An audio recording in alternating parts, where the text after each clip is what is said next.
You, my friend, do not have weak knees. Your knees are probably way stronger than you believe them to be. Your problem is tight hips, weak glutes, and probably very, very weak foot musculature and ankle mobility. All of these problems have a direct and huge impact on your knees because the lower the joint is, the more it will compensate for a problem that is happening above it. And combining that with problems in the lower joints, such as your ankles, will lead to a ton of problems, pains, aches, and injuries that you could definitely avoid. It's all about how your kinetic chains move in conjunction with each other, your anterior as well as your posterior chain, and having them fully balanced is how you get rid of 99% of the problems you associate with bad knees. So today we're going to find out how you can use a handful of exercises that target pretty much all of these problem zones so you can get rid of that as quickly as possible and go back to being an absolute beast. So if you're ready, let's go and have some fun. Well, symmetrical exercises such as the squat are absolutely amazing for helping you build a tiny bit more of mobility and a little bit more coordination. What simulates our day-to-day life a lot more are unilateral exercises where we work asymmetrically from one side to the other. Let's go through some of the most effective low-impact exercises that'll help you build this unilateral coordination, strength, and control, and how you can scale them up to become more and more effective as you progress. Already started with one of the best exercises, the classic lunge with the standing lunge. Just as a beginner, step outwards diagonally, and from here try to move your hips lower and lower until your knee touches the ground, lengthening your hip flexors and lengthening your lower abdominals and quads, starting to work on your flexibility in your anterior chain while combining strength in your quads, in your calves, and in your foot musculature, especially if you want to add a little bit more toe work by working on your tiptoes and building this insane amount of strength and control in your leg musculature. Of course, working to the front is only half of the fun because you also have to start working on moving backwards, and adding this sort of crossover is going to help us with hip mobility as well as glute strength, and once again lengthening our anterior chain in our leg musculature while combining it with strength in both of our anterior and posterior chain. And scaling from here is super easy, barely an inconvenience. Moving into progressive overload with increased range of motion instead of increased resistance until we have the necessary control and coordination in our entire body and no pain, so we can move on to adding weights later on. That goes for the frontal movements. And just as important but a little bit more challenging, backwards elevated movements just like so.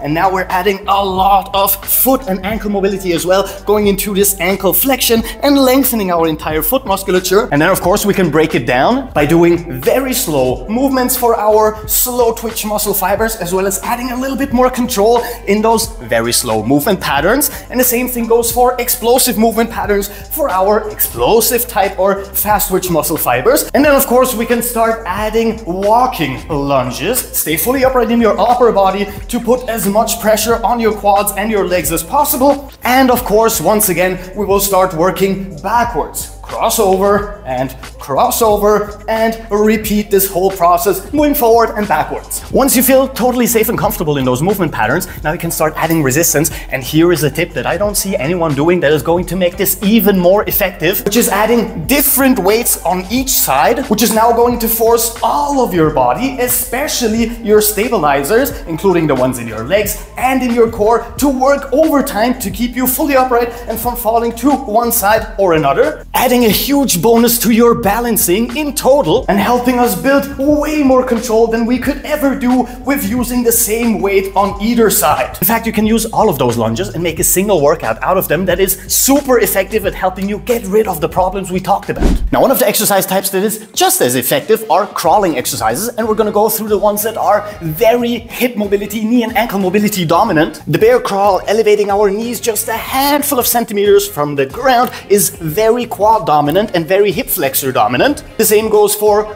upright ape-like movement patterns where we're actively pushing our hips down, which is going to increase the strength we're gonna need in our hip flexors and quads even more.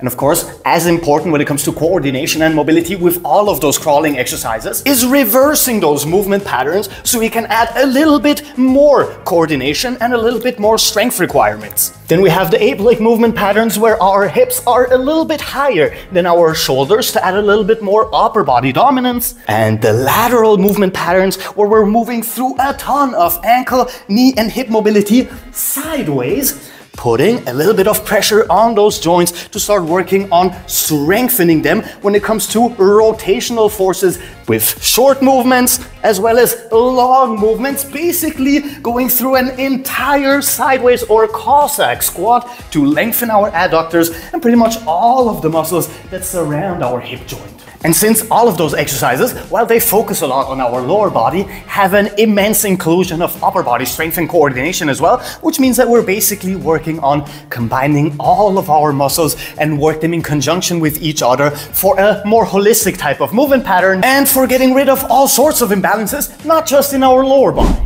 Then we have one of the most effective mobility exercises that puts ankles, knees and hips together with core strength and rotation, which is the classic 90-90 switch, one of the a little bit more advanced hip mobility exercises, but one that is absurdly effective in helping you working on all of those joints to move in conjunction with each other in very unilateral movement patterns, combining internal and external hip rotation. And we usually break this down. Try and keep your upper body fully upright into internal hip rotation.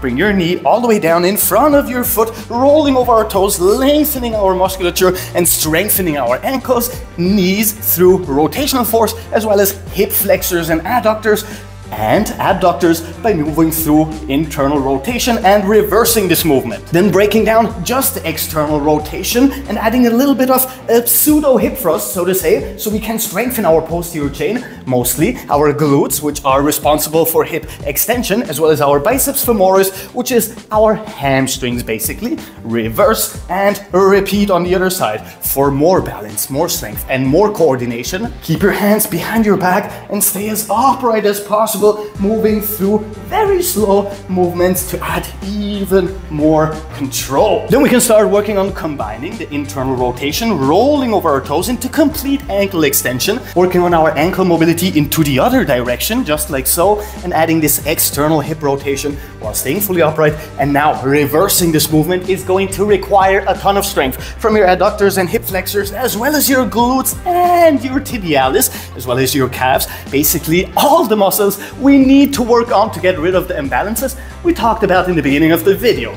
In one direction and into the other direction. Now we can take this even a step further by adding as much spinal mobility and rotation as possible, which is not only going to help us work on our spinal mobility, but also lengthen our quads and our hip flexors even more, while adding the tiniest bit more strength to our glutes, and of course reversing the entire movement and going through it in a fluid motion. And now we can once again start slowing it down for our slow twitch muscle fibers, and of course moving very quickly but still in a controlled fashion for our fast twitch muscle fibers. This way you're going to be super safe in movements that put a lot of pressure on those joints, even the rotational forces on our knee. Although our knee is not a rotational joint, putting those forces on the knee will help us strengthen it as well.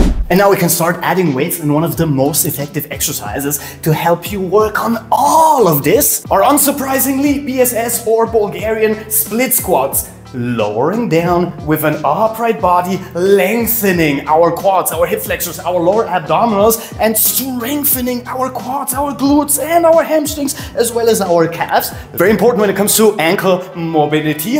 And we're working on a very unilateral movement pattern that combines lengthening fully as well as strengthening fully. Once again, by using weight only on one side, we're going to add a lot of stabilization, not just from our core, but also from our ankles and our leg musculature, so we have this safety in all kinds of movement patterns that may compromise our knees. If you want to make this even more effective, trust me, this is a banger movement. Just bring the weight into an overhead position, requiring now even more control, even more strength, and a ton more balance to go through this movement pattern in a controlled and safe way. Not to mention all of the glute strength we're adding through this movement, which is going to help us once again with hip extension and safer movements throughout our lower body.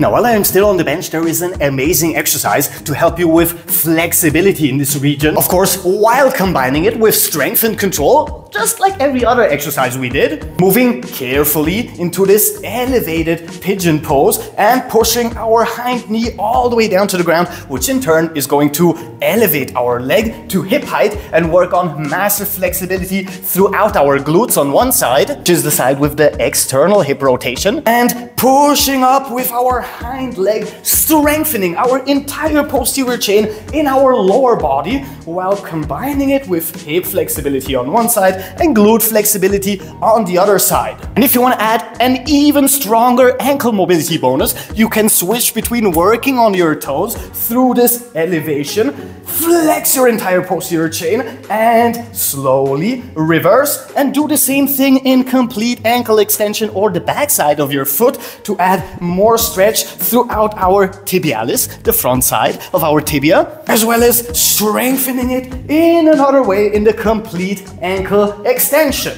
just like so. Now this moves us to a rapid-fire progression of the Cossack squat, by far my favorite leg exercise, not only because it builds a massive amount of strength and coordination in our legs through this asymmetrical movement pattern, but also because it works on a lot of body mobility, and I'm going to show you how you can scale it through the roof. Level number 1, bringing our hip joints all the way down to knee height and working on that level first. Level number 2, lowering down with both feet flat and parallel for a maximum adductor stretch and a lot more core strength and coordination that way. Level number 3, raising our heel and moving into external hip rotation for maximum posterior chain stretch in our leg, and go through those movements in a complete range of motion, meaning we want to move all the way up and all the way down before we reverse into the other direction. Then we have a level in between, which is going to focus a lot on hip mobility and adductor stretch by moving with our hips as low as possible, actively pushing them down, opening up our hips and moving laterally from one side to the other, both strengthening and stretching all of our leg musculature. With the next level, adding posterior chain strength and combining it with this external hip rotation, knee down, push forward, strengthen your glutes and your biceps as well as your spinal erectors, reverse and repeat on the other side, and slow those movements down until you feel fully comfortable in them. Or you can also work with your hands on the floor just in case until you feel very confident in moving by yourself. And then we can add a little bit more pressure and a little bit more flexibility onto our joints. Bring your hands down to the floor, start working like so, knee down all the way. Knee down all the way, and that is preliminary to the next level. We will move sideways just like so, bring our knee down, and instead of moving forward with our hips, we're going to push them backwards as much as possible, putting immense rotational forces on our knees. So please take your time, move up slowly through this progression until you can actually do that without having any sort of pain. And now you need a lot of strength and control to reverse this movement without your hands, or if you're still a beginner, just slowly, carefully help yourself down and up until you develop, as we said, the necessary confidence to move through this movement all the way. And adding the next level is very easy, because once we have the necessary control to move down just like so, now we're going to add a somewhat lateral forward fold to increase our flexibility in our posterior chain more and more and more. If the end of your range of motion is here, do not worry about it. Over time, you should become more and more and more flexible to flatten your upper body on your leg. This progression is absurdly effective at not only working on flexibility, not only working on strength, but building real safety in your lower body joints and a lot of control you would have a real problem to get from any other leg exercise. Not to mention that we can add resistance to all of those exercises, once again, just on one side, so we can add even more unilateral coordination and a lot more control and balance throughout our entire body. So start with low weight and progress through more and more resistance through progressive overload, just like you would with any other exercise. And now you have a true way of combating your knee instability and more exercises than you could shake a stick at, which means that you can put together whatever exercise regimen you want to and progress through it as you become stronger in your joints and have more control over your legs, so you can forget about ever having to recover from knee injuries because you never even get injured. And of course, if you like the video and come on, please join us on this channel because we do stuff like that almost every single day, and that means that I will see you tomorrow. So until then, have a nice weekend. Captain Cairo, peace out.